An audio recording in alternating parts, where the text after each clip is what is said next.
C'est pas grave. Alors, donc moi, je vais vous parler d'un enfant aussi qui nous a posé problème dans le service l'été dernier. Une petite fille de 3 mois et demi qu'on suivait déjà depuis un petit moment pour un diagnostic anténatal avec une cardiopathie, dextrocardie, CIV, une aorte qui avait l'air petite, qui est née à terme avec une bonne adaptation. Et puis en fait, au cours des échographies itératives néonatales, on confirme la dextrocardie, la CIV, la CIA étaient assez larges, les ventricules beaux, l'anneau aortique était un petit peu petit, mais il n'y avait pas d'accélération du flux. Et il y avait une coarctation de l'aorte. Donc elle a été managée de manière standard initialement en néonate et puis à J15 de vie, donc elle a bénéficié d'une cure de coarctation, une plastie de la crosse et un cerclage de l'artère pulmonaire. Seulement, elle fait plusieurs complications, notamment impossibilité de sevrer l'assistance ventilatoire à chaque fois qu'on l'extube, donc à J1 et à J4 post-op, elle fait des grandes défaillances circulatoires avec des lactates qui montent à 14, 20, etc., qui nécessitent la réintubation à chaque fois. Et à l'écho, on a vraiment l'impression qu'il y a un flux préférentiel dans la CIV, malgré le cerclage qui semble adapté sur les échos que font les cardiopédiatres. Donc, il est décidé finalement de la reprendre à J6 post-op pour une commissurotomie aortique, fermeture de la CIV, ablation du cerclage. Bon, alors, les complications post-opératoires, je passe assez vite, BAV complet nécessitant la pose d'un pacemaker, mais bon, finalement, on arrive à la sevrer sur le plan ventilatoire. Et elle rentre à la maison qu'à 7 semaines de vie, parce qu'on a des gros problèmes d'alimentation, troubles de l'oralité, difficultés de prise de poids, et elle bénéficie d'un traitement par diurétique et IEC. Et puis, 5 semaines après la sortie, elle est revue aux urgences pour un tableau soi-disant de gastro-entérite, accélération du transit, vomissement, et surtout une mauvaise prise de poids. C'est un enfant qui est né à 3,8 kg, elle a 3 mois et demi, et elle fait 4 kg. À l'échographie cardiaque, on tombe vraiment sur un ventricule gauche qui est hyper dilaté, complètement hypokinétique, pas du tout hypertrophié, et avec une FEVG qui est entre 20 et 30% à peu près mesurée sur l'échographie. Il y a une sténose aortique et sous-aortique majeure avec une accélération du flux autour de 2,5 à 3 mètres secondes. Donc on décide de la mettre sous diurétique, de la mettre en ventilation en pression positive, et il y a une de type Conoros prévue pour les jours suivants. L'intervention, elle a lieu début juillet et d'emblée par les ECMO artério-véneux avec d'emblée une déchirure gauche. Elle revient comme ça du laboratoire, on met tout de suite une filtration. Moi ?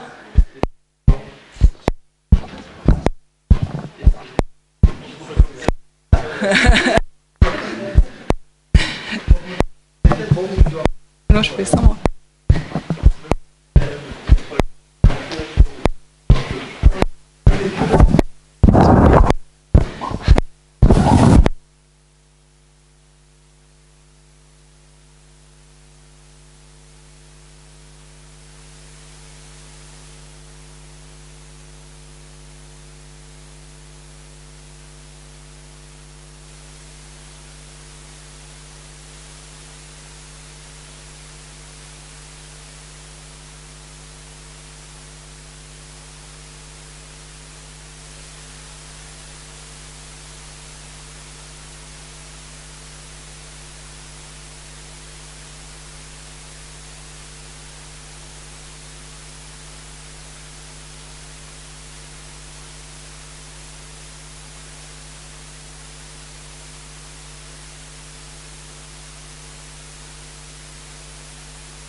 gauche-gauche.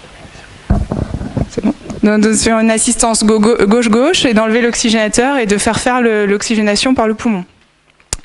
Bon, c'était peut-être pas une très bonne idée, d'ailleurs c'est pour ça qu'on voulait en parler avec vous par la suite, parce que 24 heures après, donc au début tout va bien, et 24 heures après, on a apparition de troubles ventilatoires, évidemment, assez important, notamment lors d'une mobilisation, en fait, on devait avoir un décaillotage chirurgical, elle est mise sur un bio, et en fait, en faisant l'hyperextension, on a une extrinsèque des voies respiratoires par...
On a une FEVG qui est meilleure autour de 40%, donc on se dit, bon, qu'est-ce qu'on fait? Est-ce qu'on reste avec une ECMO c'est bon?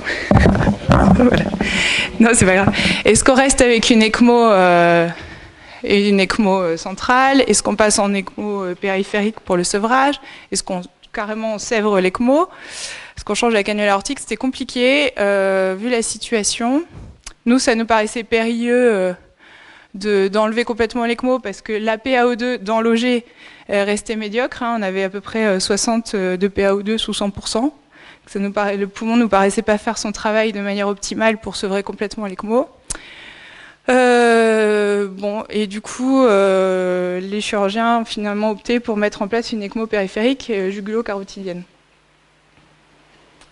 Donc ce qui est fait, elle fait un nouveau choc hémorragique parce que l'anesthésiste a voulu reposer un cathé artériel, donc c'était vraiment pas son truc le cathé artériel, donc on a re-enlevé le cathé artériel, de masse sanguine de transfusion, un désamorçage de la pompe. Bon, finalement on arrive bon an mal an à faire corriger les troubles de l'hémostase.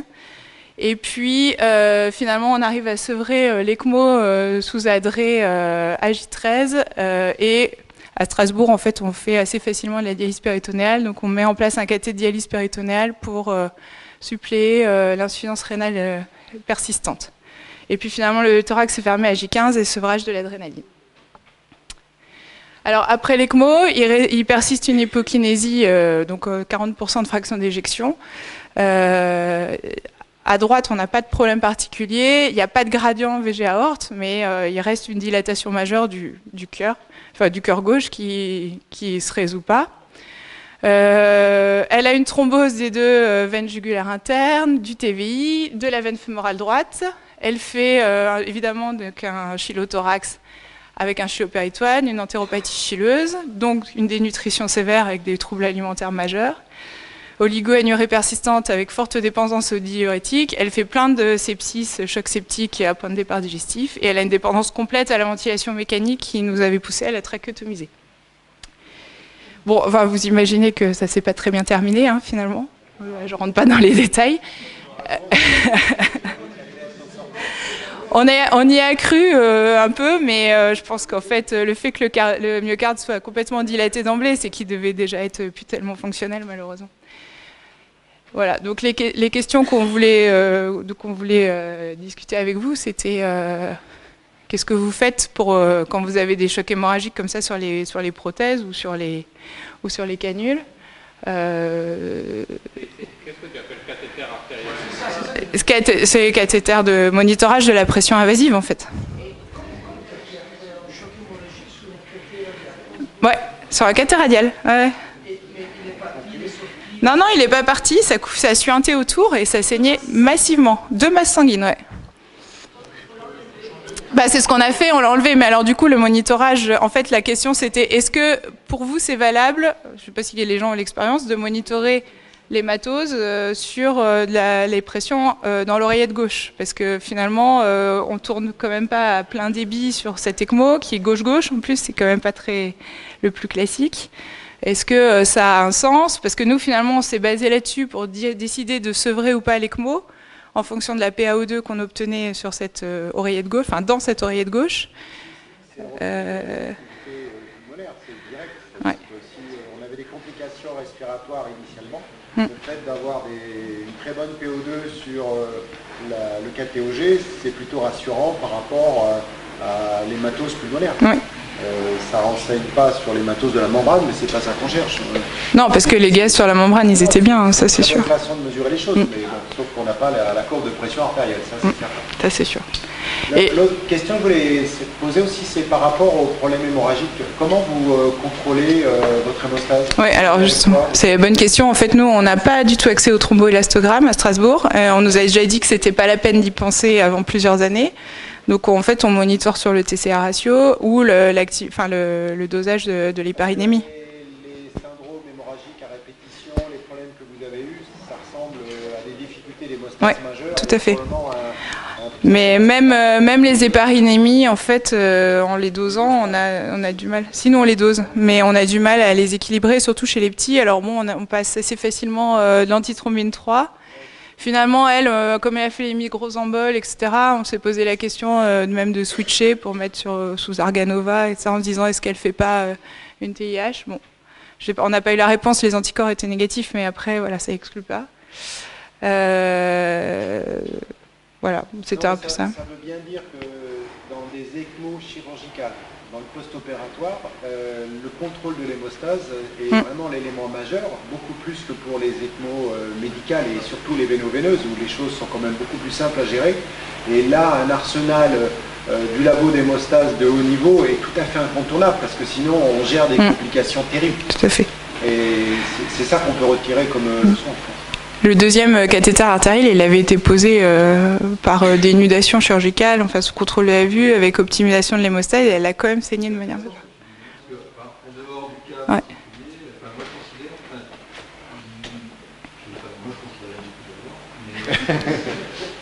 J'ai l'extrême méfiance sur tout ce qui est piqûre transcutanée dès lors qu'on sait des cours. C'est-à-dire, par exemple, quand on dit tiens, on va donner un épanchement, la première chose qu'on dit là, ou là, surtout pas, on va réfléchir à en agir. Et enfin, nous, notre expérience sur tout petit par ailleurs, dès qu'on a mis une aiguille dans un vaisseau, veineux, ça passe avec l'écho, je crois que l'écho, c'est quand même un plus, on peut arriver à... Tu fais du Mac? Ouais. C'est la prépa. Dès lors qu'on voit bien l'aiguille... tu dois l'étranger quelque part. Oh, tu l'avais mis là-bas. D'accord. Une artère, je sais pas, c'est là-dessus que je voulais vous interroger. C'est les conditions de la première artère, comment ça a été mis, est-ce que c'est du percu? La première artère, c'est... sur la radiale, parce que c'est sûr, s'il y a 3 ou 4 plus de fonctions sur une artère et qu'après tu mets sous écho, c'est sûr que ça va saigner, c'est sûr. Oui, la première artère, ça a été percutée. Voilà. Du coup, on s'est dit la deuxième fois, on va le faire. Après, est-ce qu'on peut mettre une artère sous écho? Alors, moi, je n'ai pas de réponse définitive là-dessus, mais j'ai l'intuition de dire sous écho, peut-être. Tu as droit à one shot. Voilà, une fonction. Ouais, tu n'as pas le droit vraiment plus que ça. Alors, pour les médicales, moi, je ne veux pas l'artère. Non, mais c'est un souci, ça aussi.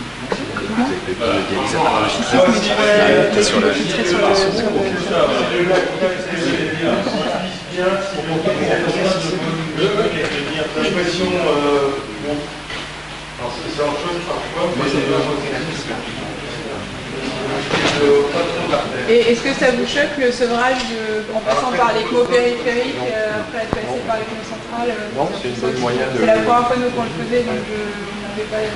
Ça permet, pardon. Moi, je pense que j'aurais proposé de mettre un enfant, pas à mon avis. On sort de CEC pour un patient comme ça, on a du mal, on le met en écho périphérique, on ferme son thorax et puis on l'oublie.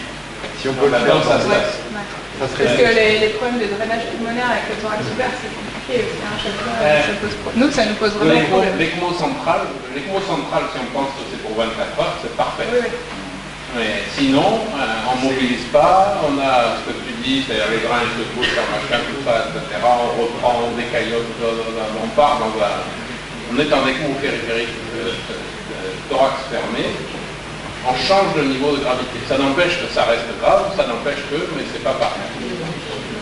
C'est pas tant les problèmes de ventilation, sternum ouvert, mais parce que bon, on peut s'en sortir, mais c'est surtout par rapport à des conditions d'hémostase difficiles.